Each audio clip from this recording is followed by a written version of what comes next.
Halo semua, perkenalkan kami dari kelompok 1. Hari ini ingin menjelaskan mengenai chapter 12 dari Object Oriented Programming. Berikut kita akan memperlihatkan simulasi dari apa yang akan saja kita jelaskan di chapter 12 ini, dan simulasi dari kita ini akan menjadi lebih sederhana karena sudah disesuaikan dengan senario apa yang akan saja kita sebutkan untuk chapter 12 ini. Assalamualaikum warahmatullahi wabarakatuh.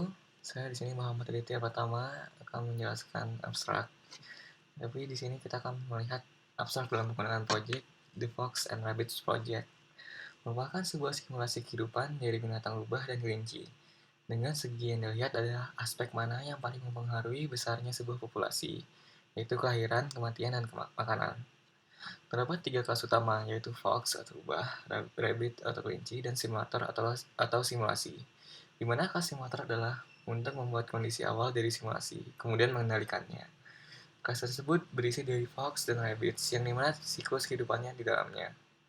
Tingkah laku dari fox dan rabbits tersebut diatur oleh kelas fox dan kelas rabbits. Ini merupakan classes dari Fox and Rabbit Project. Terdapat simulator view, simulator field, field stats, counter, location, fox, rabbit, dan randomizer. Rabbit Kelas ini berisi dari ciri-ciri kehidupan sebuah kelinci yang dapat digunakan di dalamnya. Simulasinya yaitu umur maksimal dari sebuah kelinci tersebut dapat hidup, berapa umur minimal kelinci sebelum dia dapat membuat keturunan, dan berapa banyak maksimal kelinci yang dilahirkan. Jadi Rabbit Class terdapat ciri-ciri dari sebuah kelinci. Sedangkan pada Fox Class sama seperti Rabbit. Class ini berisi dari ciri kehidupan sebuah rubah, yaitu umur maksimal rubah, apakah rubah tersebut hidup atau tidak, posisi dari sebuah rubah tersebut, dan food level yang bertambah seiringnya banyaknya kelinci yang dimakan. Posisi rubah itu berarti dia ditempatkan di mana rubah tersebut, di lokasi yang mana, apakah dekat dengan kelinci atau tidak. Simulator kelas. Bagian penting dalam kelas simulator adalah simulate one state method, menggunakan loops yang berbeda untuk setiap binatang. Dikarenakan setiap binatang bisa melahirkan, maka hal tersebut akan langsung diisi pada parameter metode hunt dan run dari fox dan rabbit. Kalau hunt dia akan berhubungan dengan fox, dan run dia akan berhubungan dengan rabbit. Abstract method dengan membuat kelas animal yang berisi fungsi yang sama pada kelas fox dan rabbit. Bahkan dalam kelas simulator kita dapat membuat simulate one step method menjadi lebih baik, itu dapat menyatukan dua loops tersebut menjadi satu. Bisa kita lihat dengan cara menggunakan instant of pada run dan hunt. Contoh tersebut dapat kita lihat pada gambar tersebut. Sebuah metode dinyatakan sebagai abstrak dengan cara mendeklarasikan metode tersebut sebagai abstrak. Contohnya adalah abstrak public void act list animal new animals. Tapi pada program tersebut tidak dapat ditunjukkan karena hanya sebuah contoh saja. Abstrak kelas. Sebuah kelas dapat dinyatakan abstrak dengan cara memasukkan kata abstrak ke kelas header tersebut. Contohnya public abstrak class animal. Kelas dinyatakan abstrak memiliki beberapa tujuan, yaitu tidak ada instance yang dapat dibuat dari kelas tersebut atau tidak dapat dibuat objek. Hanya abstrak kelas yang memiliki metode abstrak. Abstrak kelas dengan abstrak method memaksa subclass untuk override dan menggunakan metode abstrak tersebut. Pada multiple inheritance dibahas tentang adanya actor class. Pertama-tama di simulator hanya ada animal yang terdiri atas rabbit dan fox. Tapi bagaimana jika ada aktor lain yang ingin berpartisipasi, misalnya hunter? Nah, jika itu terjadi, maka dibutuhkan kelas yang namanya kelas aktor, di mana kelas aktor ini bisa memperbolehkan adanya aktor lain selain animal, seperti hunter atau yang lainnya yang bersifat independen. Nah, dalam fungsinya kelas aktor memiliki dua komponen. Yang pertama itu metodenya sendiri, dan boolean is active untuk menentukan apakah aktor itu aktif atau tidak. Kemudian selective drawing. Semua aktor akan ada pada koleksi actors, dan aktor-aktor yang ingin ditampilkan pada screen juga harus ada di drawable collection. Nah, agar ini bisa dijalankan, maka dibutuhkan superclass yang namanya drawable. Drawable ini mendeklarasikan abstract draw method. Drawable actors harus menginherit dari actor dan drawable. Nah, multiple inheritance ada ketika satu kelas memiliki lebih dari satu superclass langsung. Subclassnya memiliki fitur superclass dan subclass. Kalau dalam Java tidak diperbolehkan ada multiple inheritance dari kelas. Tetapi Java menyediakan interface sehingga memungkinkan wujud terbatas dari multiple inheritance. Nah, ini adalah beberapa fitur dari interface.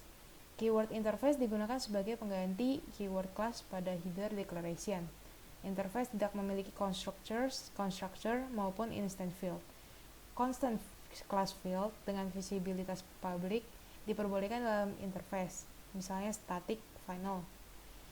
Interface ini juga tidak perlu memiliki keyword abstract di headernya. Ini contoh aktor interface yang tadi ada method dan ada boolean is active-nya. Dipakai public interface actor. Nah, untuk mengimplementasikannya bisa digunakan implements, keyword implements ini, implements drawable. Dan jika mau mengimplementasikan multiple, digunakan implements actors, drawable.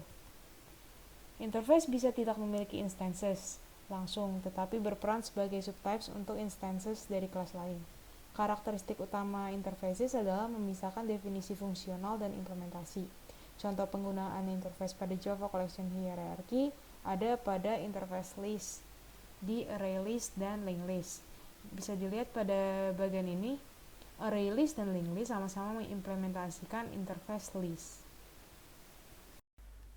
Berikut saya akan menjelaskan mengenai kelas-kelas.